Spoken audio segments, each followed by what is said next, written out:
Aw, shit. Here we go again. Welcome to the Sloppy Book Club podcast. I'm Jenny. And I'm Celese. And welcome to season 2, episode 13. Yeah. And on this lovely episode, we're going to do a wine review. We're going to discuss a little bit about season 2 of Shadow and Bone. And then we have our March wrap up. Our wrap up. Our March wrap up. It's like a tongue twister. Anyway, so we're gonna have like little blurbs of books we read this month. And by little, I mean I'll have a paragraph and Jenny will have her 2 sentences. So one sentence. Yeah, you're I stick to one. Yeah, we're quickly learning that I'm just like not good at summarizing. I like to give like a ton of details that aren't necessary, but hey, that's me. Hey. Anyway, let's jump right into our drinks. If you don't mind, I'll go first because I know I'm gonna butcher this name and I'd rather get it out the way. Well, that's fine because I don't have a wine today. So I have a That's Truly. right. You said you had a drink today. No, Already messing just up. the Truly. Yeah. It's all good. Enjoy.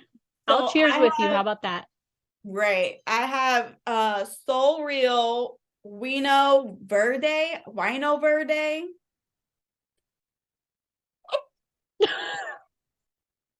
Don't make fun of me, Jenny. I'm of Puerto Rican descent. It doesn't mean I know how to speak Spanish or anything like that, okay? Jesus. You're good. You're Don't good. Judge me. That was great. Pour a whole glass. You did a great job. Sure, I did. It's a rose wine. 2020 to be exact. That was a shitty year, but who really cares? And that's why there's a wine for it. It's a rose wine. It's good. It's fine. It's good? You like that? Yeah. Good. I'll drink it all and already get like tongue-tied and crazy. All right. So now you have your Truly, right? I do. Ta-da. It's a peach Truly. Oh. I just didn't feel like buying a wine this time, so that's what I went with. We're learning that it's getting kind of expensive. So hey, any wine people, if you want us to try, hey, send us some PR boxes. Yeah. After they see our episodes, they're like, fuck that. They're just gonna gag. They're gonna be like, these are the worst wine reviewers. They hate all the wines they've ever tried. Hey, I have 2 bottles sitting in the fridge. No, but hey, theirs could be the one we like. So let us know. It's a challenge. It's a challenge. Change our minds. All right. So we're going to jump right into things. We're going to discuss Shadow and Bone season 2. Yes. Now, Jenny and I love the series. The book series. And I adored season 1. So I was super excited about season 2. Mm-hmm. And that's all I have to say so far. Okay. So I loved season 1 as well. I thought it was perfection. I felt like season 1 really followed the books how we would have wanted it. At least it catered to readers, right? Yes. You would feel like? Yeah, I definitely agree. I feel like it stood true kind of to the book itself while also incorporating the Six of Crows story and, giving them their shine on the screen, which I really enjoyed and I really loved because Six of Crows is like my favorite. Mm-hmm. So I feel like season 1 did a really good job of sticking to a story, but also adding in these wonderful elements from a different series within the world. So that's what I enjoyed about it a lot for season 1. How do you feel about season 2? Okay, so first of all, I enjoyed watching season 2. I love the characters. I loved everything that happened, did I love its trueness to the book? No, because there was a lot of hopping around and a lot of things that actually didn't even happen in the story. So I did love watching it. It was entertaining. If I had never read the books, would have been fine. Reading the books, I'm like, no, that didn't happen. That didn't happen. Oh, but you're missing this. You're missing this, which is what happened a lot when Mike and I watched it together. Mm-hmm. He missed a lot of things because they didn't put a lot of things in the show. Mm-hmm. So I think you said something great where it was, if I didn't read the books and I didn't know the series itself, I would have enjoyed watching it.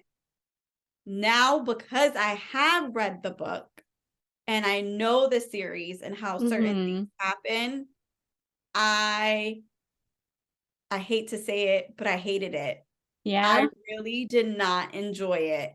And I think I didn't enjoy it because I know the books. And this isn't to say adaptation shouldn't happen. I'm just saying you can't take the core of a story and then rewrite it on a screen. Yeah. Like, to me, that's not fair to your viewers who are excited for the series, because there's certain elements you're excited to watch play out, and then to get something brand new that never happened put into it to change the story, because I feel like the story was changed. Yeah. Oh yeah, they added so much. That's what I didn't like. Yeah. However, the first 2 episodes, I remember, please don't fire me job, but I took the day off. I took a mental health day. Probably shouldn't have said that. I took a mental health day and I binged it. And I called Angel up and I'm like, oh my God, it's so good. I loved the first 2 episodes because Kaz is my favorite character. Out of all of the Grishaverse, the Six of Crows, he's like one of my favorite characters. So seeing, his life play out a little bit, and you get a little bit of his background and the reason why he is the way he is, I enjoyed that. After those first 2 episodes, it went downhill for me. And it was like a production thing. It was an acting thing. It was a lot of different things. I love the actors as people, as who they are. I think they're really charismatic. I feel like they look the part, but I feel some of the acting and some of the production sequences fell through. For instance, for me, the whole slow motion fighting scenes, like every other scene or episode, that was crazy to me. That was like way too much. It wasn't in season 1. And they I feel like they threw up slow motion scenes for me. But that's more production. That's not really like the that's what I'm saying, like part of it. That production part. And then another thing where it kind of felt stiff, some of their acting or some of their movements, like Inej is supposed to be like super silent and like this crazy assassin, and like her movements were like really stiff to see. It wasn't as graceful as I would like it to be, especially as it's described in a book. And I'm pretty sure that's really hard to convey anyway on screen. But I was just like, it just seems off, the fighting for her. What I loved though was Jesper. I feel like for me, he stole the show. But he stole the show season 1 too. He really did. And I think that's just a good actor. Yeah. I think he's a really good actor. I felt like he really portrayed Jesper perfectly, from his action sequences, his dialogue. Everything was just so perfect. And I wish everyone else had that much maybe experience as him. I'm not really sure. But he was amazing. I absolutely loved him. And like I said, I understand adaptations have to appeal to the masses, but to me, it's just wild to see these big core changes. and like the shoe expedition. I don't understand the reasoning behind that. I don't understand them getting this special sword. It just didn't make sense to me. Yeah, they added way too much that didn't need to be added. It was No. almost like, remember in season 1, they were adding like a lot of the Six of Crows backstory that we didn't really see in the book, but we Right. saw it in the show because it was kind of happening parallel at the same Yes. time. So I felt like that's what they were trying to do with the Shadow and Bone, but unfortunately they didn't do it well at all. Right. But Right? the way you said it was like it was parallel. It kind of worked within each other. Yeah. And I feel like with these new expeditions or new heists, Mm-hmm. they didn't go together. It was Yeah. added in to put them in spaces that they weren't supposed to be in. It Yeah. kind of worked in season 1, but in season 2, it just, I don't know. It didn't mesh well for me. Something that got me irritated a lot was Nina repeatedly going to Hell's Gate, to the prison, just to scream Yes. Matthias, Mm-hmm. Matthias, Matthias, wait, Like or whatever. that was a big deal in the books. And all Her, she did was that. Yeah, yeah, I agree. that repeated, like it happened more than once, It did. where there was no dialogue, but her screaming, him looking at her, and then every time we get his story, it's him remembering them having sex. Like it just didn't make sense. Right. I feel like that was just an add-on that just didn't need to be there. Yeah, because that was so out of character for him because he was never like all about that. He was always very like his morals were high. He never really Mhm. thought about sex in that way. It was Yeah. just the love he felt for her Mhm. at that moment. And that was out of character for him for sure. Him thinking about them having sex all the time. Yeah. And then um Pecker Rollins going to the jail now, and him, Mm-hmm. I'm assuming they're changing his whole story, They're 100% going to change his story. which doesn't make sense to me Yeah. again. Um what else? Oh, the ending. The ending, I could have threw my remote. I was pissed. I'm so irritated. It does not make sense. Mal leaving Alina. He spent the last 16 episodes, season 1 and season 2, Mm-hmm. chasing after her to then be like, oh, we To beat become a Darcy. pirate. Yeah, to become a Fine. pirate. Mm-hmm. What? It was like they took that part in the book where like right before um Nikolai proposed to Alina or proposed, they took that like one scene in the book where he was like kind of accepting the fact that she has to become this queen in order to like make things better, and they Right. made it Yeah. into this. Mm-hmm. So I'm like curious to see what they're gonna do with the next season. Is it going to be that in Six of Crows, or are they actually going to try and salvage some of the Shadow and Bone that they didn't show at all? Like at all, at all. Yeah, because I feel like they combined book 2 and 3, Mhm. Storm and Siege, and then the other one is Ruin. Siege and Storm and Ruin and Rising. Yeah, so I feel like they try to mesh those two stories, because if I remember correctly, isn't Siege of Storm the one where she's in the tunnels for a really long time, or is that book 3? I want to say that had to have been book 3 because then she met Nikolai in book 2, right? Yeah, but wasn't Because she didn't meet Tolia and Tamar till later on. So, and that right. was right before the tunnels. I would say that was probably book 3. Mm. She was in there for a really long time.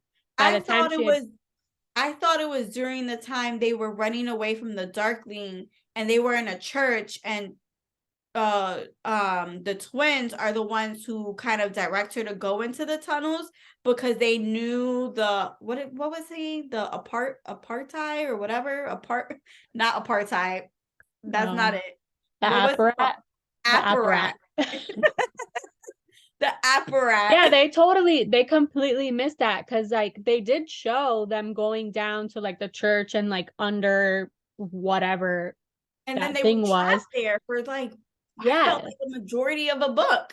And then they traveled through the tunnels, and then by the time they had come out, oh, you're right, it must have been that the tunnels was book 2, because by the Yeah. time they came out, that's when they went to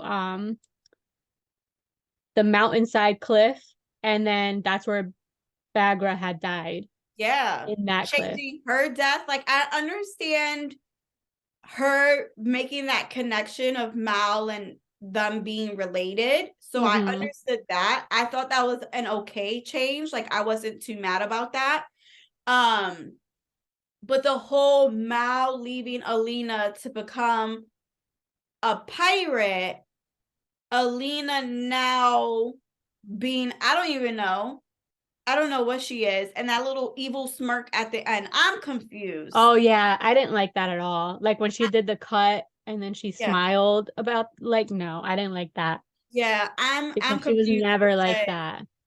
If I'm not mistaken, these were two friends to lovers who just wanted a normal life.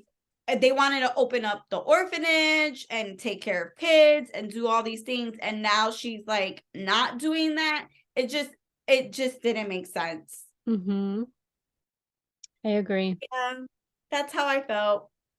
I It's a bummer. I didn't like it in the perspective of, like I said, I know the books and there's so many things that I, just reading and not seeing it, or seeing all these other things happen. But that whole them going to the shoe territory, I did like the what was she? She was like a goddess in her own right. Yeah. There was something she said about like two worlds colliding or two worlds meet or something. I don't know. There was something sweet that she said, and I wrote it down as a note. I was like, oh my God, that was a great little speech she had, and I loved that. And then that was the only thing I liked from it. Damn. From the whole scene. From that scene, or from that scene and that one part. I was just like, oh my God, that's so sweet, that's so cute. And then I'm like, but why are they there? Like, it just doesn't make sense. How'd you feel about David? About his death? I'm pissed. Tell us how you feel.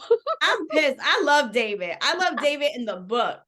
Oh my God. Yeah, I think he did a really good job being David, by the way. Yes, he was amazing. That's why I was pissed.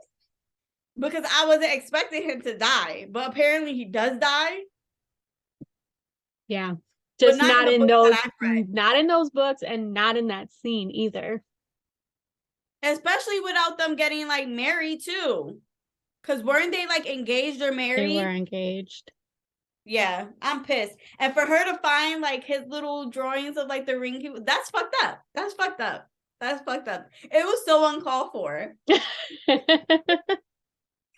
It was. Oh my God. Yeah, I wonder how, because like Leigh Bardugo was like, I feel like she was really like not hands-on, but she was always around, and she was always like doing stuff. Charisse told me that apparently when she went to the whole Comic-Con thing, that she said that she wanted to add in things that she couldn't in the books, or storylines that she wasn't able to do, she wanted to add. And I'm like, but that's not fair to your readers. I don't believe that. I don't believe that for 1 second, because if she wanted to do that, she would have done it. First of all, I feel like production ran away with things, and she had no say, because she obviously sold the rights to the book because there's a show. I don't believe that at all. I feel like they ran away with it. She could do nothing for it. And this was her like little saving grace. True. I don't believe it at all. Yep, that's that. She made some comment like that. I don't know.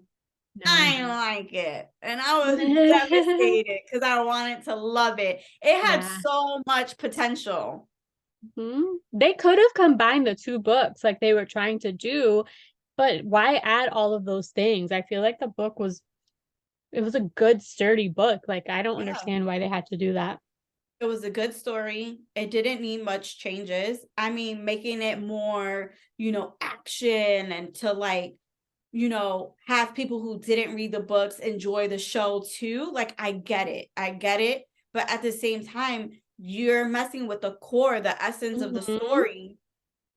And that just didn't make sense to Yeah. me. Like it And didn't it they didn't need took those big changes. away like a lot of the Six of Crows book too, because they added a lot of elements that were in there into this season, but they took away a whole season because they really could have done a whole season on Six of Crows They by really could. itself. I honestly thought what they were gonna do is like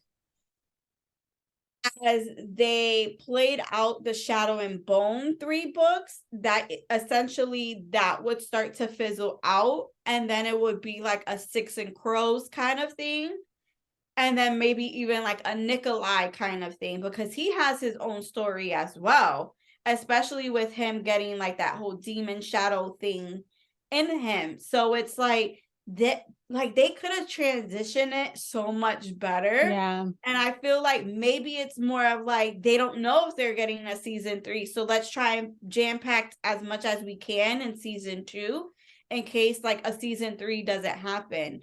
And I feel like I don't think a lot of the reviews that I've seen have been really authentic. I think people love the people and the actors and the characters so much that they're okay with anything instead of Yeah. really giving it a real review, because a lot of it didn't make sense. And apparently, do you remember when Zoya she kind of like brushes off a bee? Yeah. Do you know what Apparently that was? that's supposed to be some big hidden thing You in know the what? I Saints book that I don't know. I don't know. Yeah, she did mention that because I was wondering when she had said that there's like a little like surprise or something hidden in this season for that book, like that Saints book. So that must have been it because nothing else makes sense to me. And the apparat wasn't even there. Right. And then the apparat wasn't in the whole fucking series. And then he's in the last episode. Doesn't make sense. Also, what happened to the heart renderers from season 1? Which ones?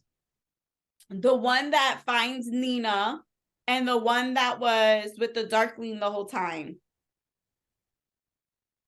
You mean Ivan? And Yeah. Ivan was there, wasn't he? No. Yeah, he was. He was on the skiff with Nina. When they first got on the skiff with the Darkling and they had Alina tied up, he was there. That's not season 1? No. Hmm. I don't know, but I miss them. I feel like we fall in love with these new characters and then they just like bye. Yeah, bye. I don't I know. don't I think they're all I think the only way they can go with it now is go straight into the King of Scars book with elements from like Six of Crows and Crooked Kingdom. That's the only thing they can do, but that's also going to leave Alina and Mal's story empty because they can't continue Shadow and Bone. It He doesn't left. make sense. He left her. Yeah. He And left her. even if That he is comes blowing my mind. even if he comes back, it's gonna be like a small part of the book, like I'm back for you. Let's go away together and move on. Oh, That and is, and Inej left freaking Kaz. I'm over it. I'm over it. And then you saw how what's his name looked at her when she got on the skiff. I fucking love him. Tolia, right? Yes, But that's that doesn't make Kaz's sense. woman. But He shouldn't be looking at her. Yeah, I guess you're right. You're right. There's some of these relationships are sacred. And they're fucking it up. I agree. I agree. Like some relationships, no, that's Kaz's girl, okay? He's gonna give up never touching people. Oh my God. And his little insecurities. And she over here looking at other men and other men are looking at her. I don't like it. You tell him why you mad. That's hilarious. I don't know. There's nothing sacred with these shows anymore. Yeah. I know. I agree. But listen. Yes. So we talked for a really long time. This was a great episode. I didn't think we were going to talk this long about Shadow and Bone, but we did. So I think we should do this in 2 parts. Okay. And we'll have just an extra episode in March. Okay. That sounds good, right? Yeah. Do you want to talk some more about Shadow and Bone? No. Okay. All right. So we're going to move on. We're going to end this episode here, and we'll do a second part where we do our March wrap up. Sound good? Yes. All right. Come back for part 2. Bye. Part 2. Bye.